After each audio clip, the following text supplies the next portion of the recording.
ಎತ್ತಣ ಮಾಮರ ಎತ್ತಣ ಕೋಗಿಲೆ ಎತ್ತಣದಂಥ ಸಂಬಂಧವಯ್ಯ.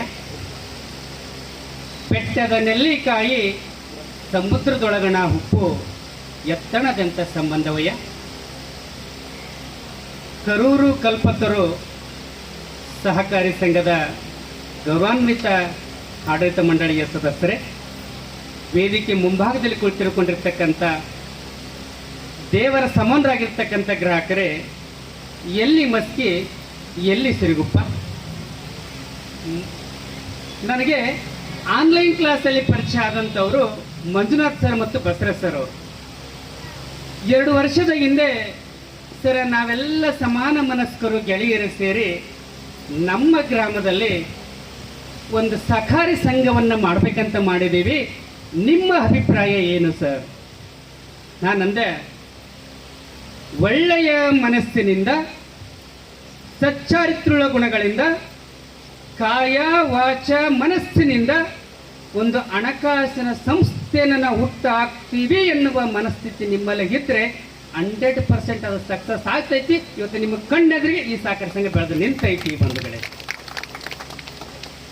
ತಾಯಂದ್ರೆ, ಒಂದು ಮನೆಗೆ ಒಬ್ಬ ಹೆಣ್ಮಗಳನ್ನ ನಾವು ಲಗ್ನ ಮಾಡಿ ಕೊಡ್ಬೇಕಾದ್ರೆ ಬರೀ ಗಂಡು ನೋಡಿ ಹೋದ್ರೆ ನಮ್ಮ ಮಗಳನ್ನ ಕೊಡಂಗಿಲ್ರಿ.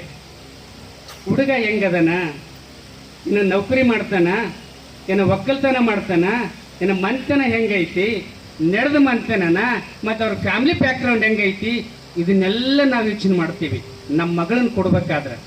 ಮತ್ತು ನೀವು ಕೂಡ ನಿಮ್ಮ ಕಷ್ಟಪಟ್ಟು ಹಗಲು ರಾತ್ರಿ ದುಡಿದಂಥ ದುಡ್ಡನ್ನ ಒಂದು ಸಂಸ್ಥೆಯಲ್ಲಿ ಠೇವಣಿ ಇಡಬೇಕಾದ್ರೆ ನಿಮ್ಮೆಲ್ಲರಿಗೂ ಸಂಸ್ಥೆಗೆ ಹಿನ್ನೆಲೆ ಗೊತ್ತಾಗಬೇಕು ತಾನೆ. ಇವತ್ತು 1997ರ ಕಾಯ್ದೆಯಲ್ಲಿ ನೋಂದಣಿಯಾದಂಥ ಕರೂರು ಕಲ್ಪತರು ಸಹಕಾರಿ ಸಂಘ ಒಂದು ಅಲ್ಲ, ರಾಜ್ಯಾದ್ಯಂತ ಸಾವಿರಾರು ಸಹಕಾರಿ ಸಂಘಗಳು ನೋಂದಣಿ ಆಗ್ಯಾವ. ಆದರೆ ಅವರೆಲ್ಲರಿಗೂ ಅಧ್ಯಕ್ಷರಿಗೆ ಸಿಇಒರಿಗೆ ನಾನು ಹೇಳೋದು ಒಂದೇ, ಬ್ಯಾಂಕನ್ನು ಕಟ್ಟ್ರಿ, ಬ್ಯಾಂಕನ್ನೇ ಬೆಳೆಸ್ರಿ.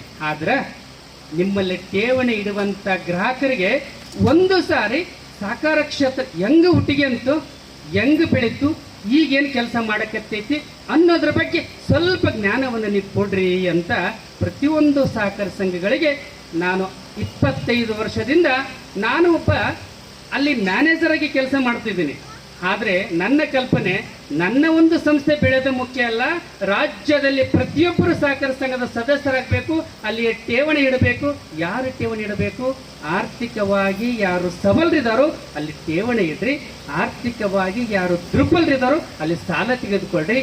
ಆದರೆ ಸಾಲ ತೆಗೆದುಕೊಳ್ಳುವ ಸದಸ್ಯರಿಗೆ ನನ್ನದೊಂದು ಕಿವಿ ಮಾತು, ನೀವು ತೆಗೆದುಕೊಂಡಿರುವ ಸಾಲವನ್ನು ಸಂಪೂರ್ಣವಾಗಿ ಬಡ್ಡಿ ಗಂಟು ಸಮೇತ ಸಂಸ್ಥೆಗೆ ಮರುಪಾವತಿಸಿದಾಗ ಮಾತ್ರ ನೀವು ಬೆಳಿತೀರಿ, ಸಂಸ್ಥೆ ಬೆಳಿತೈತಿ. ಹಾಗಾಗಿ ಠೇವಣಿಯ ದುಡ್ಡನ್ನು ನಾವು ಸರಿಯಾದ ಸಮಯಕ್ಕೆ ಅವರಿಗೆ ನಾವು ರಿಟರ್ನ್ ಮಾಡಬೇಕಾದ್ರೆ ಸಾಲ ತೆಗೆದುಕೊಂಡಿರೋ ವ್ಯಕ್ತಿ ಕೂಡ ಇದು ನನ್ನ ರೊಕ್ಕ ಅಲ್ಲ, ನಮ್ಮ ಅಣ್ಣ ಹೋಗಿ ಅಲ್ಲಿ ಎಫ್ ಡಿ ಇಟ್ಟಾನ, ನಮ್ಮ ತಂದೆ ಹೋಗಿ ಅಲ್ಲಿ ಎಫ್ ಡಿ ಇಟ್ಟಾನ, ನಮ್ಮ ಕಕ್ಕ ಹೋಗಿ ಅಲ್ಲಿ ಎಫ್ ಡಿ ಇಟ್ಟಾನ, ನಾನು ಒಂದು ವೇಳೆ ತೆಗೆದುಕೊಂಡಿರುವ ಸಾಲವನ್ನು ಸರಿಯಾದ ಸಮಯಕ್ಕೆ ಕಟ್ಟದೆ ಹೋದರೆ ಅಲ್ಲಿ ನಮ್ಮ ಕಕ್ಕನ ತೊಂದರೆ ಆಗ್ತೈತಿ, ನಮ್ಮ ಅಪ್ಪು ತೊಂದರೆ ಆಗ್ತೈತಿ, ನಮ್ಮ ಅಣ್ಣನ ತೊಂದರೆ ಆಗ್ತೈತಿ ಅನ್ನುವಂಥ ಮನಸ್ಥಿತಿ ಸಾಲಗಾರರು ನೀವು ಅರ್ಥ ಮಾಡ್ಕೊಳ್ಬೇಕು.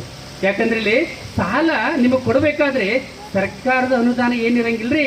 ಯಾರೋ ಆರ್ಥಿಕವಾಗಿ ಸದೃಢಿದ್ದವರು ಬಂದು ಇಲ್ಲಿ ಎಫ್ ಡಿ ಮಾಡ್ತಾರ, ಆ ಎಫ್ ಡಿಗೆ ಅವರು ಬಡ್ಡಿ ಕೊಟ್ಟು ನಿಮಗೆ ಒಂದು 2-3% ದರದಲ್ಲಿ ಹೆಚ್ಚು ಕೊಟ್ಟಿರ್ತಾರ.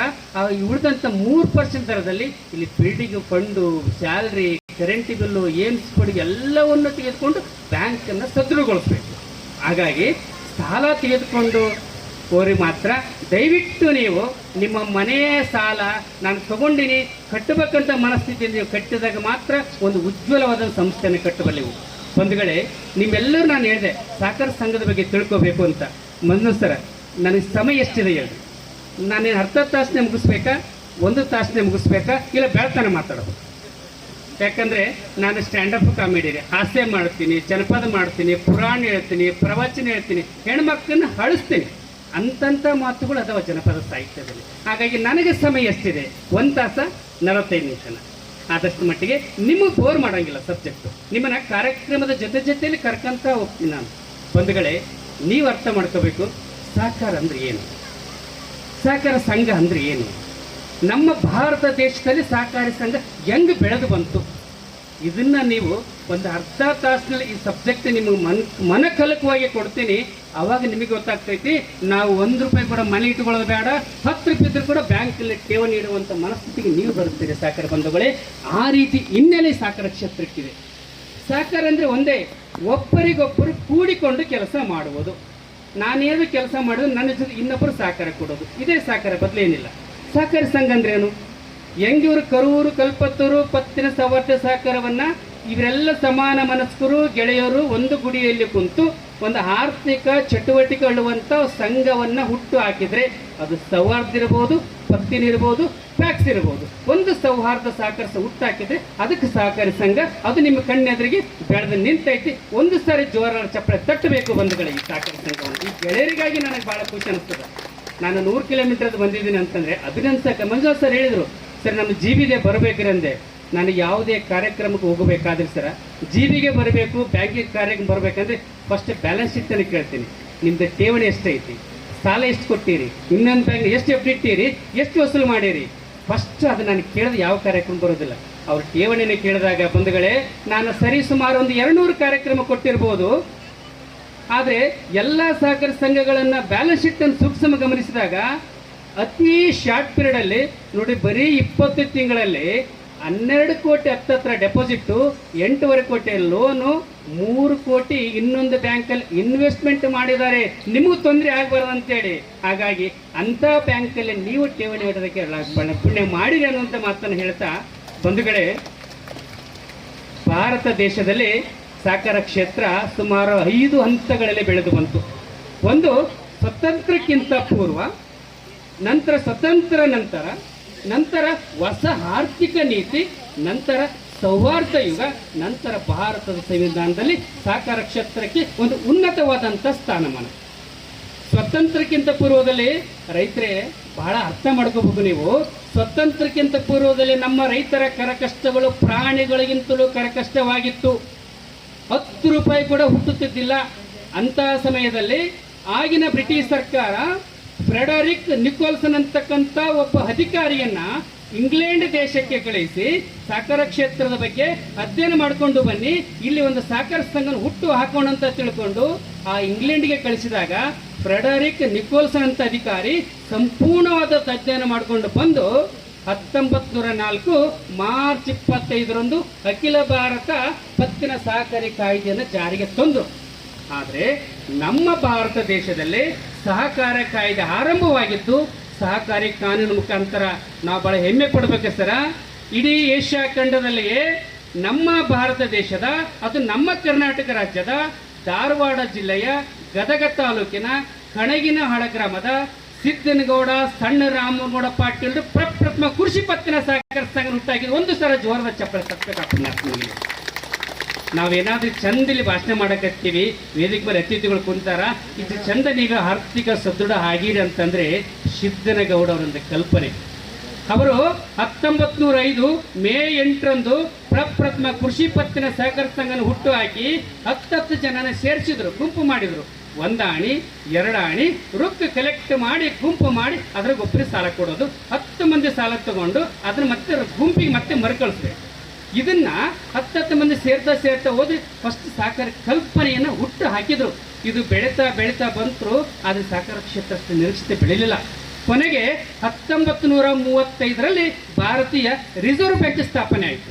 ಆ ಬ್ಯಾಂಕಿನ ಮುಖಾಂತರ ಏನಾದರೂ ಜನರಿಗೆ ಒಳ್ಳೆ ಕೆಲಸ ಮಾಡೋಕ್ಕಾಗುತ್ತೆ ಅಂತ ತಿಳ್ಕೊಂಡು ಸಹಕಾರಿಗಳೇ 1947 ನಮಗೆ ಸ್ವಾತಂತ್ರ್ಯ ಸಿಕ್ಕ ದಿನ, 1950 ನಮಗೆ ಗಣರಾಜ್ಯವಾದ ದಿನ. ಆ ಸಮಯದಲ್ಲಿ ಭಾರತ ದೇಶದ ಅಧಿಕಾರದ ಚುಕ್ಕಾಣಿಯನ್ನು ಹಿಡಿದಂಥ ಪಂಡಿತ್ ಜವಾಹರ್ಲಾಲ್ ನೆಹರು ಅವರು ಹೇಳಿದರು, ಭಾರತ ದೇಶ ಉದ್ಧಾರ ಆಗಬೇಕು, ಬೆಳಿಬೇಕಂದ್ರೆ ಸಹಕಾರ ಕ್ಷೇತ್ರನ ಬಲಪಡಿಸು ಅಂತ ತಿಳ್ಕೊಂಡು ಆಗಿನ ರಿಸರ್ವ್ ಬ್ಯಾಂಕಿನ ಗವರ್ನರ್ ಆಗಿರ್ತಕ್ಕಂಥ ಎ.ಡಿ. ಗೊರ್ವಾಲ್ ಅಂತ ವ್ಯಕ್ತಿಯ ನೇತೃತ್ವದಲ್ಲಿ ಒಂದು ಸಮಿತಿಯನ್ನು ರಚನೆ ಮಾಡಿ ಭಾರತ ದೇಶದಲ್ಲಿ ಸಹಕಾರ ಕ್ಷೇತ್ರ ಬೆಳಿಬೇಕಾದ್ರೆ ಏನೆಲ್ಲ ಕೆಲಸಗಳನ್ನು ಮಾಡಬೇಕಂತ ತಿಳ್ಕೊಂಡು ಅಧ್ಯಯನ ಮಾಡ್ಕೊಂಡು ಬರಲು ಕಳಿಸ್ತು. ಆ ಸಮಿತಿಯವರು ಸರ್ಕಾರಕ್ಕೆ ಒಂದು ಸಲಹೆ ಕೊಡ್ತು. ಅಧ್ಯಕ್ಷರೇ, ಒಂದು ಸಲ ಏನು ಸಲಹೆ ಕೊಡ್ತು? ಗ್ರಾಮಕ್ಕೊಂದು ಸಹಕಾರಿ ಸಂಘ, ಗ್ರಾಮಕ್ಕೊಂದು ಶಾಲೆ, ಗ್ರಾಮಕ್ಕೊಂದು ಪಂಚಾಯಿತಿ. ಎಂತ ಕಲ್ಪನೆ ನೋಡ್ರಿ, ಗ್ರಾಮಕ್ಕೊಂದು ಶಾಲೆ. ಅಲ್ಲಿ ಶಾಲೆ ಕಟ್ಟಿದ್ರೆ ಆ ಶಾಲೆಯಲ್ಲಿ ಆ ಊರಿನಲ್ಲಿರುವ ಎಲ್ಲ ಮಕ್ಕಳಿಗೆ ಅಲ್ಲಿ ಶಿಕ್ಷಣ ಸಿಗಲಿ ಅಂತ. ಗ್ರಾಮಕ್ಕೊಂದು ಪಂಚಾಯಿತಿ, ಅಲ್ಲಿ ಪಂಚಾಯತ್ ಆದ್ರೆ ಊರಿನ ರಸ್ತೆ, ಚರಂಡಿ, ಬೇಲಿ ಏನೇ ಇದ್ರೂ ಕೂಡ ಆ ಪಂಚಾಯತಿ ಮೂಲಕ ಅವರು ಉಪಯೋಗ ಮಾಡ್ಕೊಳ್ಳಿ ಅಂತ. ಕೊನೆಗೆ ಗ್ರಾಮಕ್ಕೊಂದು ಸಹಕಾರಿ ಸಂಘ. ಜನರಿಗೆ ಏನೋ ದುಡ್ಡಿನ ಅವಶ್ಯಕತೆ ಇದ್ರೆ ಅದೇ ಗ್ರಾಮದಲ್ಲಿ ಒಂದು ಬ್ಯಾಂಕ್ ಆದ್ರೆ, ಇವತ್ತು ಕಲ್ಪತ್ತೂರು ಹೆಂಗ್ ಬ್ಯಾಂಕ್ ಆಯ್ತಲ್ಲ ಅದೇ ತರ ಅಲ್ಲಿ ಒಂದು ಬ್ಯಾಂಕ್ ಆಯ್ತು ಅಂದ್ರೆ ಅಲ್ಲಿಯೇ ಜನರು ಠೇವಣಿ ಇಡುತ್ತಾರೆ. ಆರ್ಥಿಕ ಸದೃಢಿದ್ದವರು ಇಲ್ದವ್ರು ರೊಕ್ಕ ತಗೊಂತಾರೆ, ಬಳಸ್ಕೊಳ್ತಾರೆ, ಮತ್ತೆ ಬ್ಯಾಂಕಿಗೆ ಕಟ್ತಾರೆ. ಹಿಂಗಾದ ಸಹಕಾರ ಕ್ಷೇತ್ರ ಬೆಳಿಬಹುದು ಎನ್ನುವಂತ ಕಲ್ಪನೆ ಅವಾಗ ಕಂಡ್ರು. ಆದರೂ ಕೂಡ ಸಹಕಾರ ಕ್ಷೇತ್ರ ಇಷ್ಟು ಮಟ್ಟ ತಲುಪಲಿಲ್ಲ. ಕೊನೆಗೆ 1969ರಲ್ಲಿ ರಿಸರ್ವ್ ಬ್ಯಾಂಕಿನ ಡೆಪ್ಯೂಟಿ ಗವರ್ನರ್ ಆಗಿರ್ತಕ್ಕಂಥ ವೆಂಕಟಪ್ಪನವರ ನೇತೃತ್ವದಲ್ಲಿ ಮತ್ತೆ ಒಂದು ಸಮಿತಿ ರಚನೆ ಮಾಡಿದ್ರು. ಯಾಕೆ ಭಾರತ ದೇಶದಲ್ಲಿ ಸಹಕಾರ ಕ್ಷೇತ್ರ ಬೆಳೀತಾ ಇಲ್ಲ ಅಂತ. ಆ ಒಂದು ಸಮಿತಿ ಸರ್ಕಾರಕ್ಕೆ ಒಂದೇ ವರದಿ ಕೊಡ್ತು. ಏನಂತ ವರದಿ ಕೊಡ್ತು? 75% ಸರ್ಕಾರದ ಯೋಜನೆಗಳು ದೊಡ್ಡ ರೈತರಿಗೆ ತಲುಪಿದೆ, 25% ಮಾತ್ರ ಸಣ್ಣ ರೈತರಿಗೆ ತಲುಪಿದೆ. ಹಾಗಾಗಿ ಸಹಕಾರ ಕ್ಷೇತ್ರ ಬೆಳೆಯಲಿಲ್ಲ. ಇದನ್ನು ಮನಗಂಡಂತ ಆಗಿನ ಕೇಂದ್ರ ಸರ್ಕಾರ 1969ರಲ್ಲಿ ಸುಮಾರು 14 ದೊಡ್ಡ ವಾಣಿಜ್ಯ ಬ್ಯಾಂಕುಗಳನ್ನ ರಾಷ್ಟ್ರೀಕರಣಗೊಳಿಸಿ ಆ ಬ್ಯಾಂಕಿನ ಮುಖಾಂತರ ಸಣ್ಣ ಮತ್ತು ಅತಿ ಸಣ್ಣ ರೈತರಿಗೆ ಜೇನು ಸಾಕಾಣಿ, ಕುರಿ ಸಾಕಾಣಿ, ಎಮ್ಮೆ ಸಾಕಾಣಿ, ಆಕಳು ಸಾಕಾಣಿ ಈ ರೀತಿ ಉಪಕಸುಗಳನ್ನು ಕೈಗೊಳ್ಳಲು ಸಾಲ ಕೊಟ್ಟು. ಆದರೂ ಕೂಡ ಸಹಕಾರ ಕ್ಷೇತ್ರ ಇಷ್ಟು ಮಟ್ಟ ತಲುಪಲಿಲ್ಲ. ಕೊನೆಗೆ ಹೊಸ ಆರ್ಥಿಕ ನೀತಿ ಘೋಷಣೆ ಮಾಡಿದರು. ಗೊತ್ತಿರಬಹುದು, 1991ರಲ್ಲಿ ನಮ್ಮ ದೇಶದ ಹಣಕಾಸು ಸಚಿವರು ಯಾರಾಗಿದ್ದರು? ನಮ್ಮ ಭಾರತ ದೇಶದ ಅತ್ಯಂತ ಸೌಮ್ಯ ಪ್ರಧಾನಮಂತ್ರಿ ಆಗಿರ್ತಕ್ಕಂಥ ಡಾಕ್ಟರ್ ಮನಮೋಹನ್ ಸಿಂಗ್ ಅವರು 1991ರಲ್ಲಿ ನಮ್ಮ ಕೇಂದ್ರದ ಫೈನಾನ್ಸ್ ಮಿನಿಸ್ಟರ್ ಆಗಿದ್ದರು. ಅವರೊಂದು ನೀತಿನ ಜಾರಿಗೆ ತಂದರು.